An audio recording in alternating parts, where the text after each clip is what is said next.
Ein richtig guter Film braucht richtig gute Bilder. Gerade Filmanfängern fällt es aber schwer, gute von schlechten Aufnahmen zu unterscheiden. Dabei gibt es einige klare Regeln der Bildgestaltung, die jeder kennen sollte, der selber Videos drehen will und die dir extrem helfen können. In diesem Video zeige ich sie dir.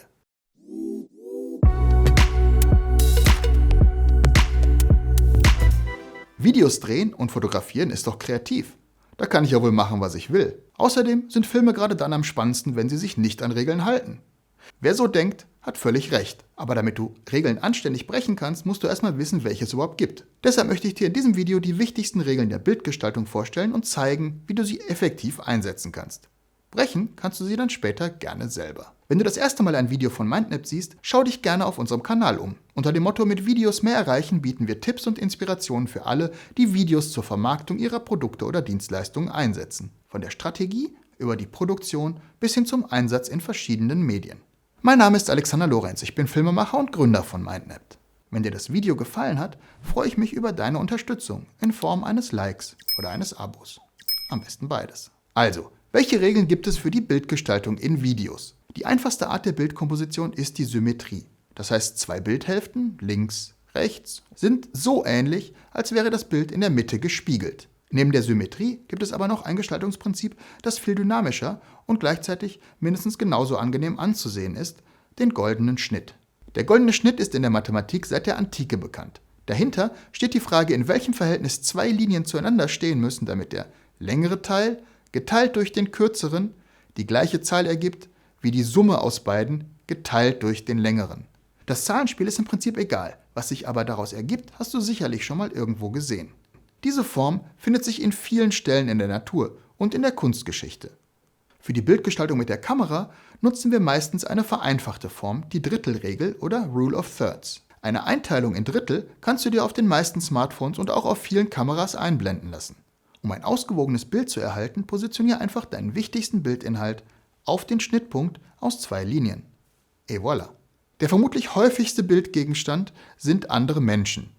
Und für die Aufnahme von Menschen gibt es noch einmal zusätzliche Regeln. Die erste davon: schneide nicht durch Gelenke. Bildausschnitte, bei denen du nicht die ganze Person zeigst, was meistens der Fall ist, sollten zum Beispiel so und nicht so gewählt sein. Das wichtigste Bildelement sind sehr oft die Augen. Versuch diese im Sinne der Drittelregel oben links oder oben rechts in den Schnittpunkt der Drittellinien zu legen, je nachdem, wo die Person hinschaut. Und das ist die nächste Regel. Versuch Bildraum immer dort zu lassen, wo die Person hinschaut, so wie hier im Beispiel. Zur Aufnahme von Menschen in Filmen gibt es ein ganzes Regelwerk mit Benennungen häufiger Bildausschnitte, den sogenannten Einstellungsgrößen. Darunter fallen Begriffe wie Nahaufnahme, Zweier, amerikanische, totale und einige mehr. Diese sind für die Planung deines Drehs und später für den Schnitt sehr wichtig. Wie die Drittelregel betrachtest du dein Bild als Fläche. Da wir aber tatsächlich in einer dreidimensionalen Welt leben, wollen wir in unseren Bildern auch diese dritte Dimension, die Tiefe, zeigen.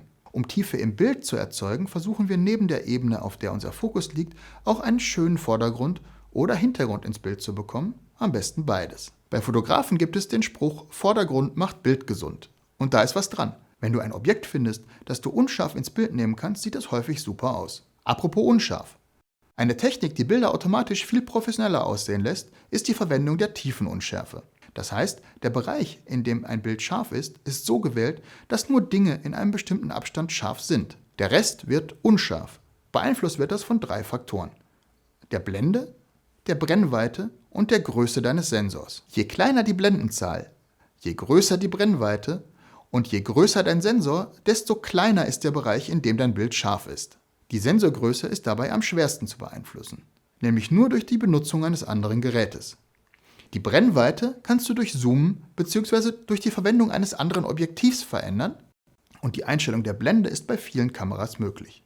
Wenn du also schon eine Kamera hast, mit der du arbeiten willst, versuch als erstes rauszubekommen, wie du deine Blende manuell einstellen kannst, ohne die Belichtung zu zerstören. Ein wichtiges Gestaltungsmittel ist auch die Höhe, aus der du einen Bildgegenstand aufnimmst. Man unterscheidet zwischen Normalperspektive, Aufsicht und Untersicht. Die Normalperspektive ist sozusagen auf Augenhöhe. Bei der Aufsicht ist die Kamera höher als das gezeigte Objekt, bei der Untersicht ist es andersrum. Wenn Menschen so abgebildet werden, sind bestimmte Assoziationen damit verbunden. In Untersicht wirken Menschen größer und wichtiger. In der Aufsicht werden sie kleiner und unbedeutender gemacht. Über diese Wirkung solltest du dir bewusst sein, wenn du Menschen filmst.